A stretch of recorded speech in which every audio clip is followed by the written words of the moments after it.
Karibu kwenye NITV Podcast, mahali tunapozungumzia ukweli, tunahoji mifumo na tunatafuta suluhu za changamoto zinazokabili jamii zetu.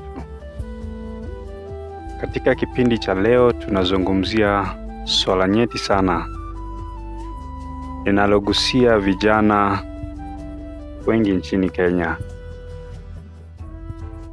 hasa wale wanaoishi mijini lakini kura zao zinabaki vijijini. Kwa nini kila baada ya miaka mitano tunapiga kura lakini maendeleo hayaonekani? Je, sisi ni raia wakati wa uchaguzi pekee? Na nafasi ya vijana iko wapi katika kuleta maendeleo ya kweli ya jamii? Maswali hayo matatu ndio tunafaa leo tuyazungumzie, tujiulize na kuyajibu, ndiposa mwananchi wa kawaida elewe, hasa vijana. Nitarudia maswali hayo. Kwa nini kila baada ya miaka mitano tunapiga kura lakini maendeleo hayaonekani? Kila miaka mitano tunapiga kura, tunachagua viongozi tofauti au tunarudisha wale viongozi, lakini maendeleo hatuyaoni. Kwa nini? Swali hilo linafaa tujiulize na tujijibie si wenyewe. Swali jingine, je, sisi ni raia wakati wa uchaguzi pekee? Unaonaje? Wakati wa uchaguzi pekee ndio ndiposa tunakuwa raia ambao wanahitajika na wanasiasa? Swali la mwisho ambalo tunahitaji kuifafanua na kuitafsiri na kujiuliza ni nafasi ya vijana iko wapi katika kuleta maendeleo ya kweli ya jamii? Nafasi yetu iko wapi? Nafasi yako na yangu, je, iko wapi katika kuleta maendeleo ya kweli ya jamii? Basi endelea kutusikiliza na kututazama ili tuweze kujibu maswali haya kwa pamoja. NITV Kenya, documenting change, inspiring communities. Tuongelelee ukimya wa miaka mitano. Tushapiga kura. Vijana wengi nchini Kenya leo wanaishi na kufanya kazi katika miji mikuu kama vile Nairobi, Mombasa, Kisumu, Nakuru, Eldoret na miji nyingi sana ambavyo unaweza vitaja. Sio?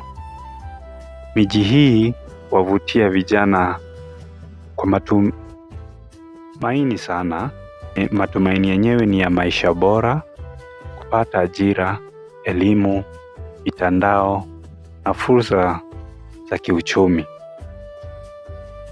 Kisha maliza kidato chako cha 4, kitu cha kwanza ambacho utakifikiria ni kwenda katika hizi miji ambazo nimevitaja awali. Hata mimi najua wewe unayenitazama saa hizi najua umemaliza kidato cha 4 juzi tu, pia ukashapata matokeo yako. Sababu una karo, unawazia kitu kimoja, kwenda katika hizi miji ambazo nimevitaja. Ila kabla hujachukua huo uamuzi, tegea nikuelezee sasa. Sawa? Lakini licha kuishi mijini, ukweli ni kwamba utambulisho wa sie vijana siasa bado umefungamana na maendeleo ya asili, majimbo, kata na vijiji walikotoka, si ndio? Kwa kila baada ya miaka mitano uchaguzi mkuu unapokaribia, tunaona hali ile ile ikijirudia.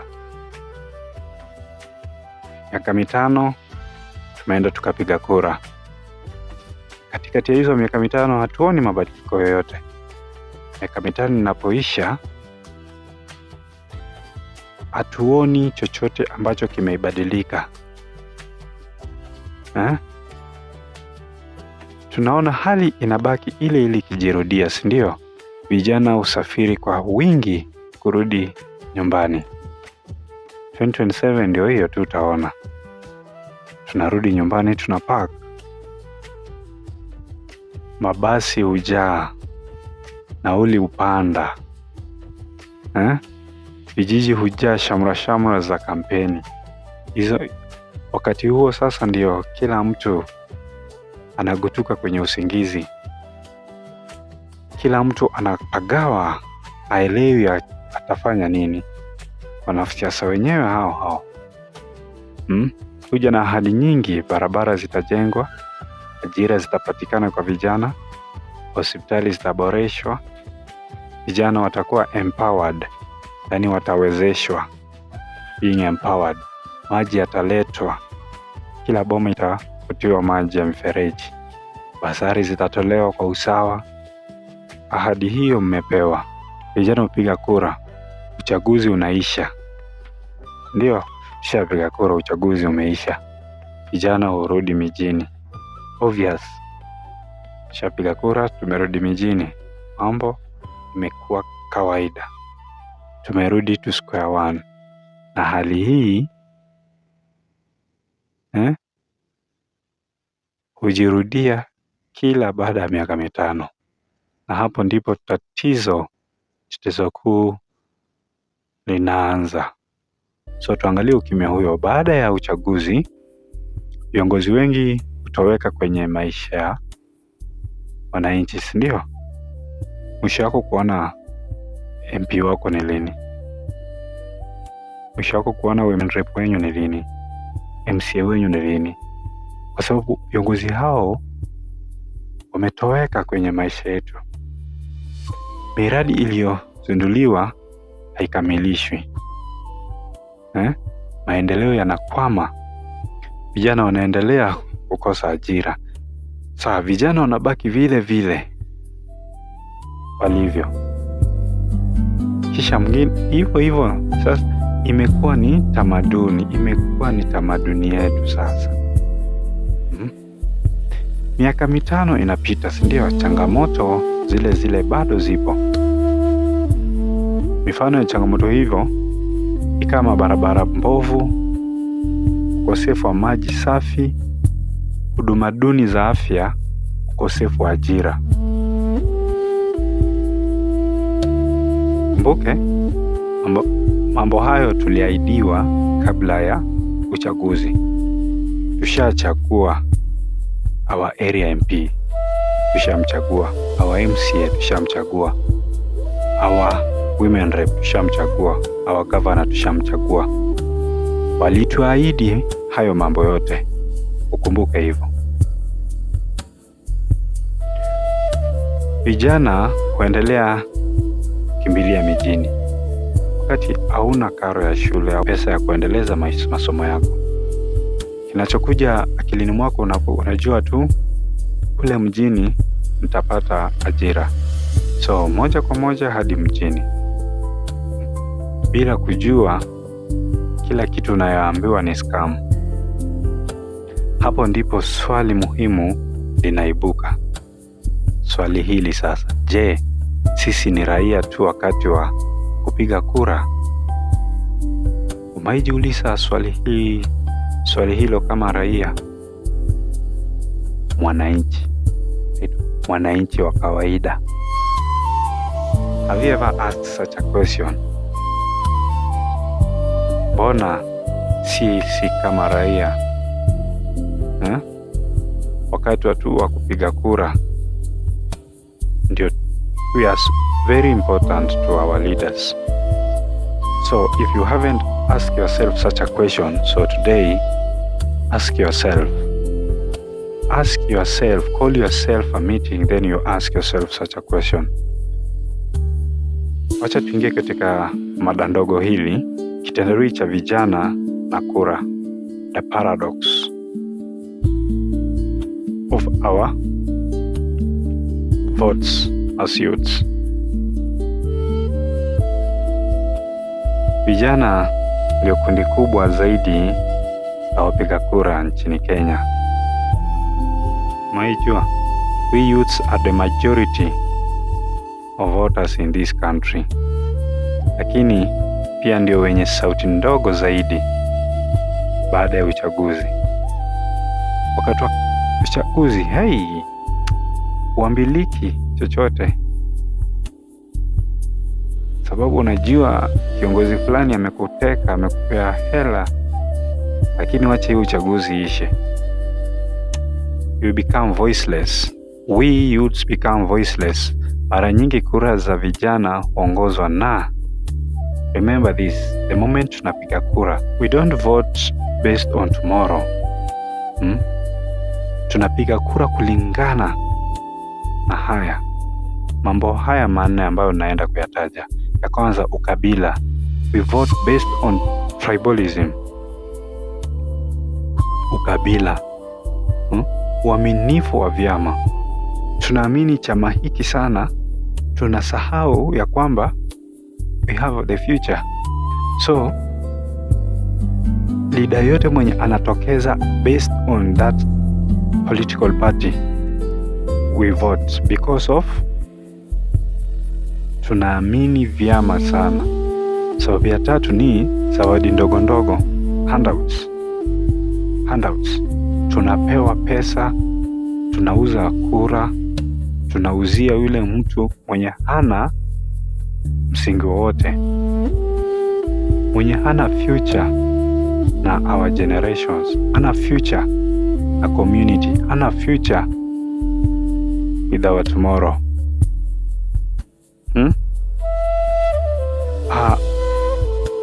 Kitu kingine ambacho huwa inatushawishi kupiga kura ovyo ovyo ni hotuba za kihisia.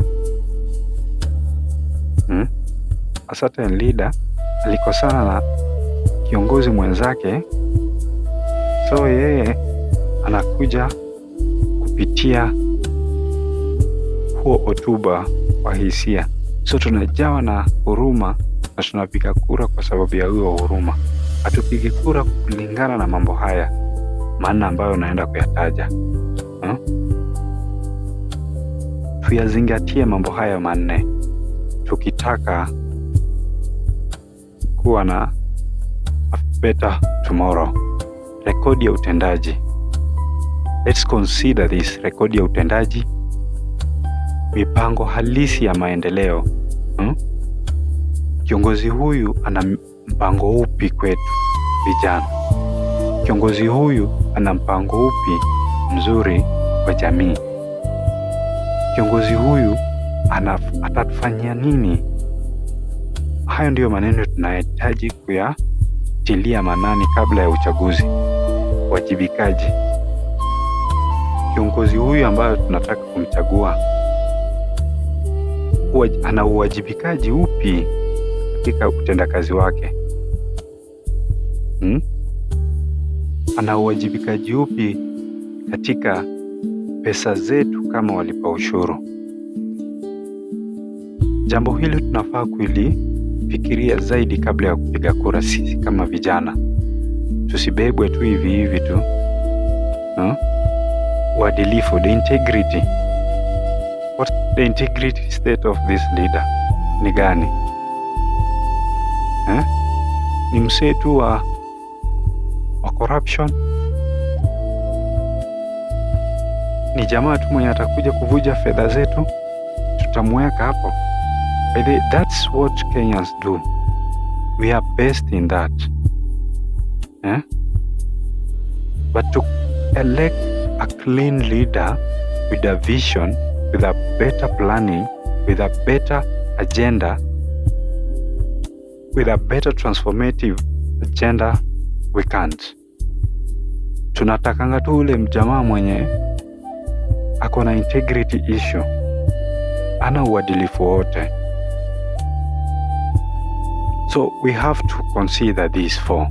The first one, rekodi ya utendaji, mipango halisi ya maendeleo, uwajibikaji wa kiongozi na the integrity of that leader, uadilifu. Matokeo yake ya kiongozi huo kuchaguliwa bila hofu ya kuulizwa maswali. Unaona? So the moment we elect a leader, we don't even ask questions. We don't ask ourselves these 4 things about a leader, that leader. Tunamchagua tu kwa sababu alitupatia handout, alikuwa na hotuba ya kihisia.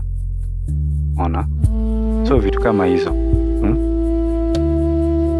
We need to style up as youths now for a better tomorrow, for our community, for our constituencies. We need. Acha tulizungumzie maisha ya mijini ukiyalinganisha na maendeleo ya vijijini. Kwa sababu hatuna maendeleo vijijini, tunaamua kufanya haya mambo. Kama ungekuwa na viwanda, kilimo cha kisasa, kituo cha teknolojia na ujuzi vijijini, kama mambo hayo yote yangekuwa vijijini mle, vijana wengi wasingekimbilia mijini. Do you agree with me? Miundo misingi ungeimarishwa, hatungekuwa huko mijini. Hatungejazana huko mijini kwa sababu ya kutafuta kazi, no. So, wacha tuliangazie sasa hili swali. Tatizo halisi ni lipi? Tatizo liko wapi?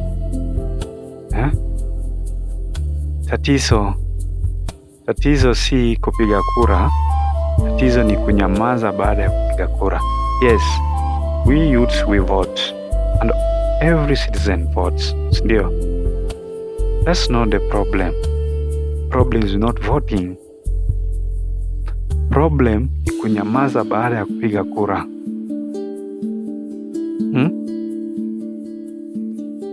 Hatufuatilii ahadi tuliyopewa na wanasiasa. Tunabaki tu. Inafaa tufuatilie ahadi hizo tuliyopewa. The agenda that we are given after every election, we have to follow up. Hatuhudhurii mkutano ya umma, public participation. Hatuhudhurii, hatuhoji bajeti. Hapo ndipo tatizo linatokea. Hatudai uwajibikaji.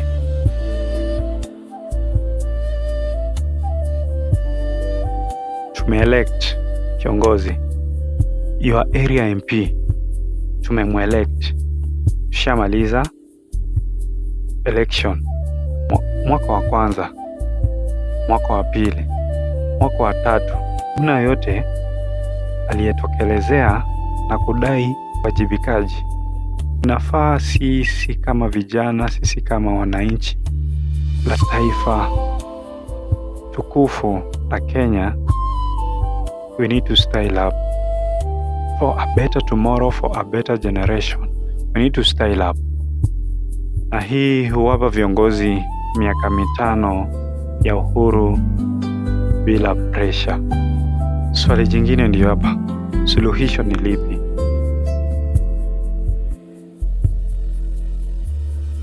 Suluhisho ya hii ni lipi?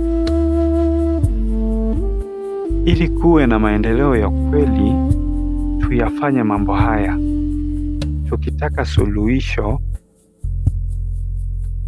ya uongozi duni, ukosefu wa maendeleo kwa kila baada ya miaka 5, tuyafanye mambo haya. Si vijana tunafaa tushiriki siasa kila siku, si wakati wa uchaguzi tu. Let's engage in politics every day, but I don't mean that politics kurushiana maneno, ya kuharibiana majina. No. Let's engage in a politics ya kwamba